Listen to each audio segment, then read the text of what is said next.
Hello everyone, আসসালামু আলাইকুম। আজকে আমি সরিষা ইলিশ রান্না করবো। সরিষা ইলিশ রান্না করতে যা লাগবে: পেঁয়াজ কুচি, পেঁয়াজ বাটা, কাঁচামরিচ বাটা, কাঁচামরিচ।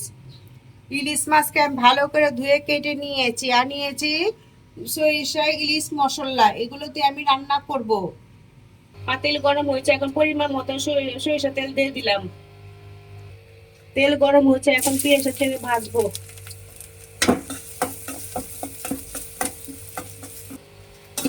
পেঁয়াজ আমার ভাজা হয়ে এসছে, এখন পেঁয়াজ বাটাটা ছেড়ে দিলাম।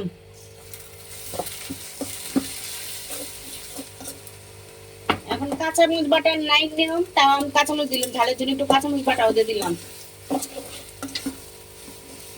এখন ভাজবো ভালো করে সবকিছু। এখন আমার সবকিছু ভাজা ভাজা হয়েছে, এখন একটু পানি দিয়ে দেব। এখন রাঁধুনি মশলাটা দিয়ে দেবো অর্ধেকটা। আপনার যতটুকু রান্নাবেন ওই পরিমাণ মতন দিয়ে নেবেন। এখন এগুলোতে ভালো করে কষাবো।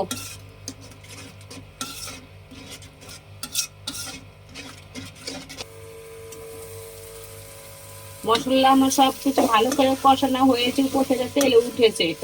এখন এই পর্যায়ে আমি পানিটা দিয়ে দেব।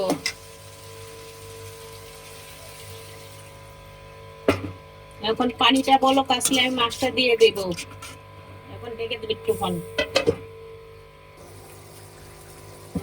এখন আমার পানি ফুটে এসছে, এখন পরিমাণ মতো একটু লবণ দিয়ে দিলাম।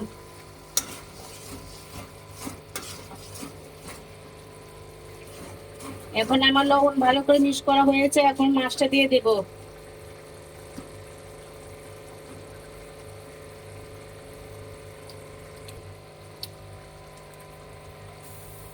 এখন একটু নাড়া দেব।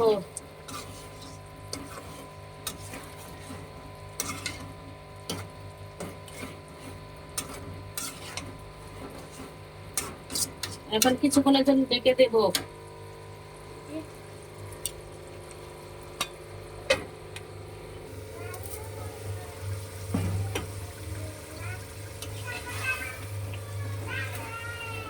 তরকারিটা আমার হয়ে এসছে। প্যাকেটের সরিষা দানাগুলো আমি ভিজে রেখেছিলাম, এইটা এখন উপর থেকে ছেড়ে দিলাম।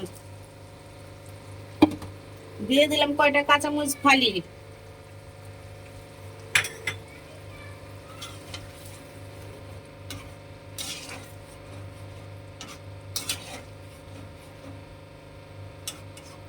এখন কিছুক্ষণের জন্য আবার ঢেকে দিব।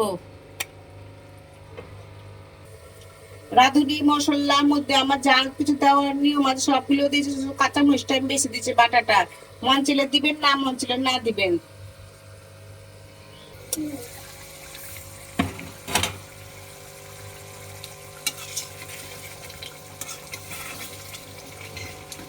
এখন আমার রান্না হয়েছে, এখন কিছুক্ষণ রেখে চুলা বন্ধ করে দেব।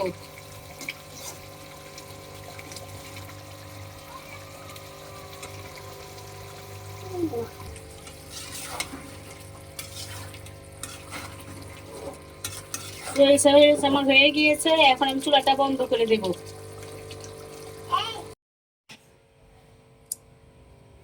হয়ে গেছে আমার রান্না। চাইলে এইভাবে রান্না করে খেতে পারেন, ভালো লাগবে। ভিডিওটা ভালো লাইক কমেন্ট শেয়ার, নতুন সাবস্ক্রাইব করবেন। আল্লাহ হাফেজ।